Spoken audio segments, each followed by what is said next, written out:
Hello, and welcome to Ideas with Diana on May 16th, 2022. For this show, I'd like to talk about an interesting concept that was spoken about a few years ago. No one would pay for $4 gas. But before I do, I'd like to make a note though. I'm glad to see that Renegade Inc. is back on YouTube so that more of us in the United States can watch it easier than what it has been in the last few months. And the last two shows on renegading, I really do like. They hit important topics about screwed when pregnant, and basically you are not alone about a creditocracy where basically people are in infinite debt in that. Because the issue is both of them are relevant. Although some may say, well, Renegade Inc. is from London. Actually, he interviews people from the United States in the United States. So it is a combination of British and American thoughts on how we live and what we're going through.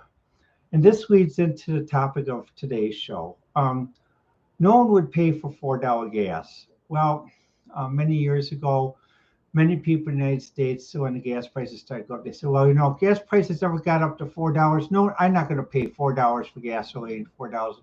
Well, in the area where I live in southeastern Wisconsin, a friend of mine visited today. We had a cup of coffee, talked, and also we watched RT as I was able to have a link on my computer where I could watch it, and we watched the newscast as well as crosstalk.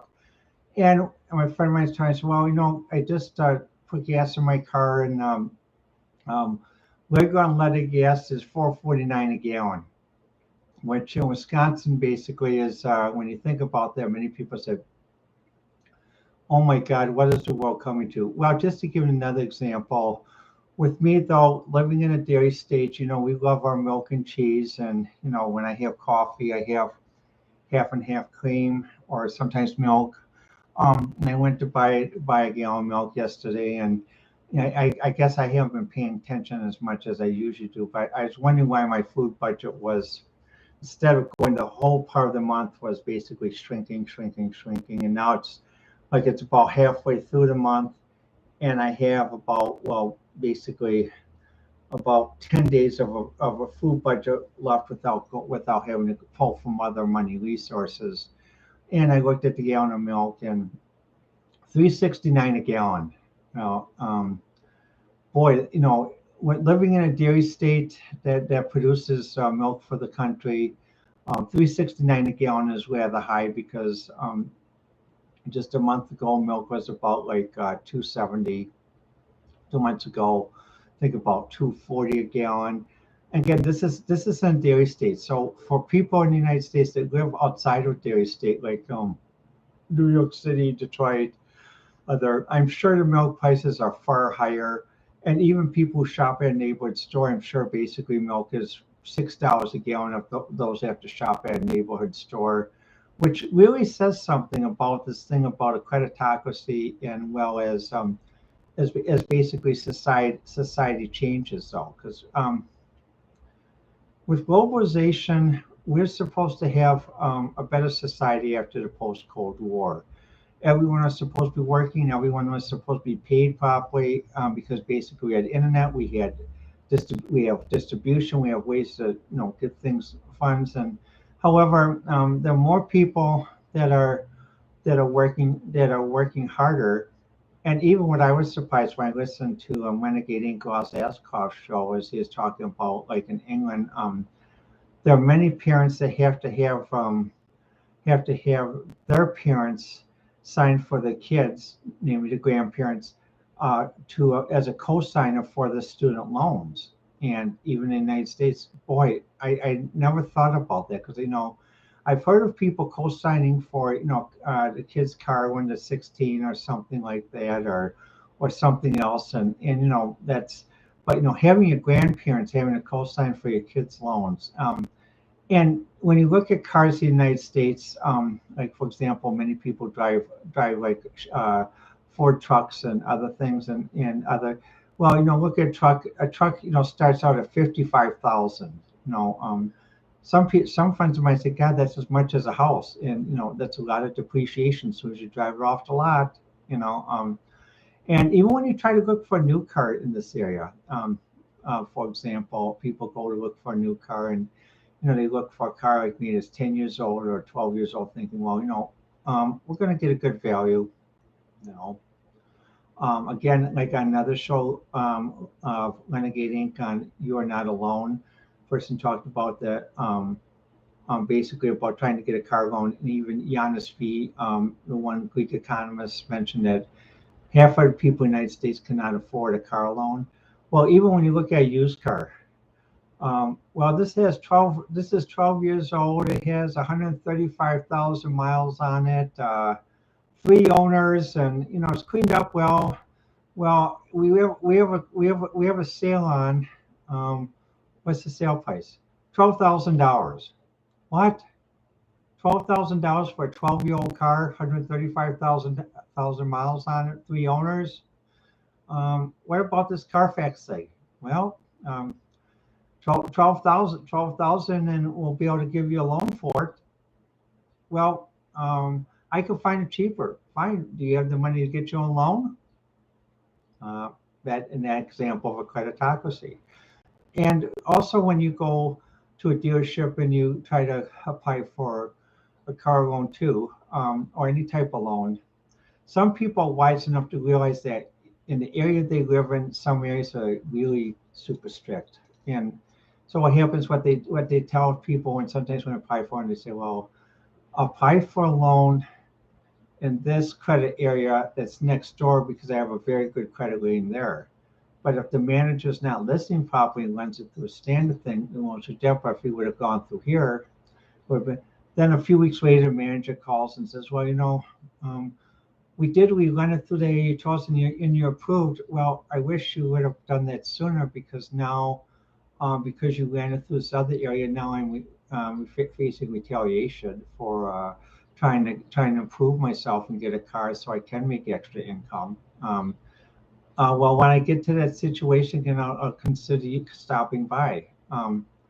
So the point is, even though people will say, or some elitists will say, well, people can bear the sanctions. They can pay, like here in Wisconsin, $4.49 for gas, or basically in Europe, I think I saw $2.16 per liter, which, if my math is correct, I think that's about $8.64 per imperial gallon. That's more than ouch. That's more than ouch. And the thing is, when you think about this, people's in many interviews, people's income has not gone up as fast as basically certain commodities, gas, food, like for example, gas, milk, what I keep track of. So basically, that money has to come from somewhere. There, and like many people know, there's no free lunch, no free lunch, no free lunch. So you have to get that money. So what do? Some people basically defer maintenance on certain things. Some people defer basically medicine. Some people defer food. And it's a thing of deferral. Now, how long can people defer? How long can people defer? What happens if the bounce back from these sanctions as Ukraine war goes into August, which some feel this may be a long-term war, without if a negotiated settlement is not reached or not even attempted. Although I support the right of a country to have its identity, I also do agree that sometimes you cannot have it where someone says we're going to fight down to last man or woman. Sometimes you got to figure out a way how to figure out settlement without actually killing each other off on both sides. Some form of negotiation, and both sides have to be willing to come. One side can't say, well, oh, I'm busy, I don't want to come, or something like that. And the thing is, with this Ukraine war, the longer it goes on, the more expensive things are going to get, and the more people are going to have to defer. Even like when I drive along, we've seen when friends driving along, we see I look at some businesses and I see some businesses I go to and I notice it's like in my for example in my graduate economics class it's called the Still There story. So let me begin with the story. This is the story of Still There. There's once this great hotel on the lake. The person's grandparents, when they went there, it was a wonderful place to be. Um, very, very elegant, wonderful service, a 5-star experience to be seen. The parents went there. It's still a great place, but age is starting to show, and the service is three, 3 to 4 stars, and well, the reputation, people still remember the reputation, so some people still go and still able to get some customers. Well, now the children decide to go just for old time's sake because their parents are going, and they went and well, um, the door in the hotel room is loose. One chair broke when a person tried to sit on. Luckily, they caught themselves. On the building infrastructure on the outside shows that certain things were deferred, need to be done. Finally, what happens a few years later, um, the the the, um, the last couple that went were thinking about the place as well as the grandparents. They said, well, I just wonder what happened. How's that old hotel doing? So they go down and drive by and take a look, and well, they noticed that basically the grass isn't cut. It's they're trying to stay in business, but they're having trouble keeping up, and they go inside and it's gone out the tablecloths. It's all the tables have seen a lot of wear. Um, the the the paintings that were once there are no longer there. Even the ambiance is not the same. In essence, the hotel is still there, but it's still there because basically it's still there because it's taking from itself. It's deferring from itself, deferring maintenance, deferring upkeep, deferring construction because they're not making enough to keep the hotel going. And they think, and as they leave, they think, well, maybe the best thing for the owners to do is to take the money that's left in the hotel, close it, and go into something else where they can make a better income. And that ends the story. What does that mean? Well, basically, like for example, now people are having to defer us. Basically, so like I'm noticing my food budget instead of extending the whole month, extends about like this, and then I have to pull from something else to try to get it, or if it really gets bad, I have to go to a church and get it there. But even churches basically are experiencing a mass run of people trying to get food, um, and that in the United States, England, other places. The thing is, though, um, what does it what is really what should really be exist as a world policy as you know as American policy, European policy, or pan American, European, Russian, um, Asia policy? What should actually exist as that? Because right now, many of us are interdependent upon each other. Um, when you think of it, like someone says, well, if we just buy locally, we'll be able to survive. Okay, well, here's a simple test. Where's my top mate? When you look, buy from a national retailer in the U.S. and when you look, it's made in Bangladesh. Here's my sports ball. Um, where's that made? I buy from a reputable dealer that's sustainably sourced. Part of it is made in Los Angeles. Part of it is made in China. This light summer sweater. Look at it again. Part of it's made in U.S. and part of it's made in China.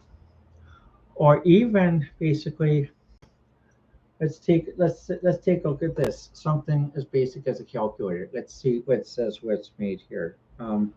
Okay, um, this is made in China. And let's do something else here. Let's take a cell phone. Okay, we have a cell phone. Cell phone's made in China. The point is,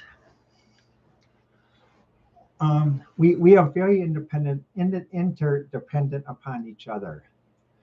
Um, although some people say, well, we don't need this country's gas, or we're going to phase it out by the end of the year, or we're going to start the transition in August. Well, what I say is, I hope for your people, more power to you, that you're successful, because your people cannot afford another winter where they're cold and where you didn't have enough natural gas, and natural gas prices are going like this. Hope more power to you, but the real thing is, though, we got to realize that we are interdependent upon each other, and also we got to realize that there's certain 19th century philosophies and early 20th century philosophies, like the failed Treaty of Versailles of World War One and other things, that didn't work. And part of the reason it didn't work is because it was based on vengeance. It's like, well, we're going to destroy this country from ever having the resources to go to war again. Well, fine. At first it worked. The Weimar government came in and they made it. But then what happened, people started to realize the same thing, the Weimar government. Price of stuff they bought kept going up. Buying power of the currency went down. So if we do an economic curve, the price point actually shifted, instead of here, actually shifted to way over here, with it being right about right there.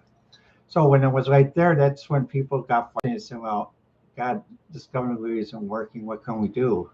We can't elect new people because the same people keep running. And that's where different parties came up. And some parties came up as a workers' party, socialist party, and eventually what happened, these different parties eventually unified into one.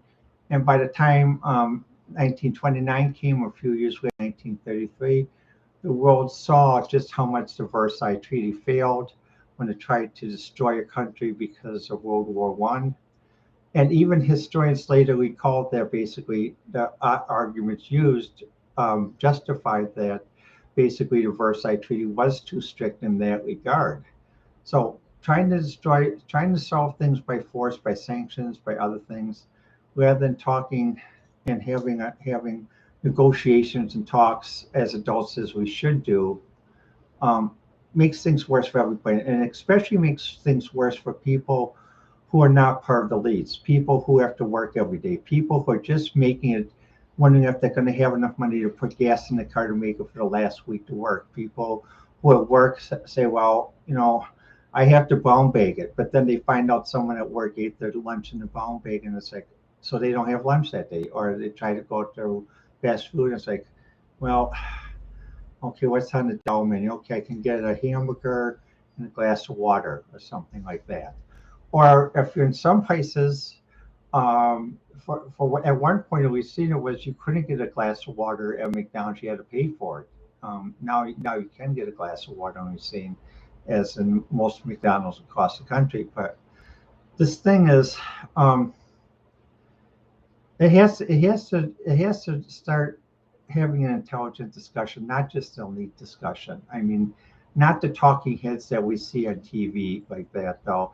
It has to be people who really understand this issue, can talk, and also people that have the leadership to make the decisions to do this. Because when I see the pictures from the Ukraine, my family was in the road construction business, and I see it, and it's like, it's going to take at least 20 years for them to rebuild.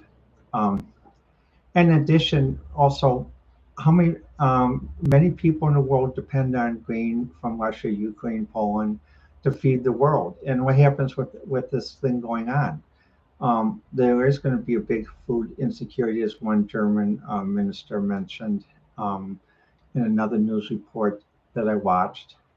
So, I mean, I don't know, but basically, if we're fighting a war that's almost like a trench warfare, like World War One, where we keep fighting to a stalemate, but we destroy the whole countryside. We may have to do like an armistice, like was done with World War One, but not the French way and not the Versailles way, because the French way was after World War One. The general in France made the German general sign the treaty in a rail car because some wonder why he didn't want to meet in a formal meeting room, but he made.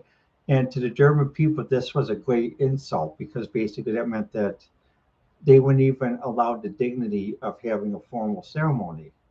So after World War II, what the Allies did, they realized the danger of this rail car because when World War II started again, and basically the Nazis conquered France, Nazis made the Vichy French sign in the same rail car.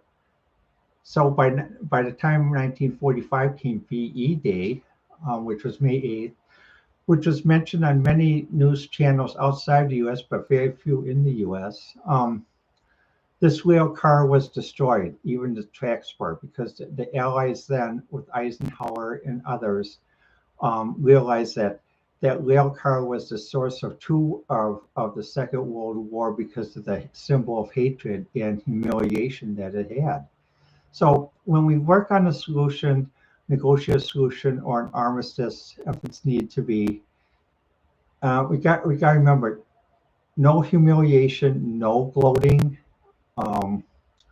no cheering. Our side won, no, because there were many people killed on both sides. I heard today on one report 35,000 Russian soldiers were killed, and another report 50,000 Ukraine soldiers. When you think about 4 months, 85,000 people, that comes out to 320,000 people a year. In World War II, the United States lost 440,000 soldiers in World War II. Soviet Union lost 28 million. The English and the French lost as much as we did. So just think about that. So when we do think of, if this thing does go to stalemate for much longer, maybe it is time to talk about an armistice or basically no, but this time, no Versailles way. Versailles like World War One, which is flawed. No gloating, no retribution, no retaliation, no humiliation. Basically, we realized that we made a mistake by going to war in the first place, and we got to work together because we are all independent as a world body now because of the way we have to share our resources. Well, let me know what you think. I'm on Twitter. I prefer to receive mails from the show site, which is Ideas with Diana, and also on Twitter, Diana1A. So Diana with one N, Diana 1A.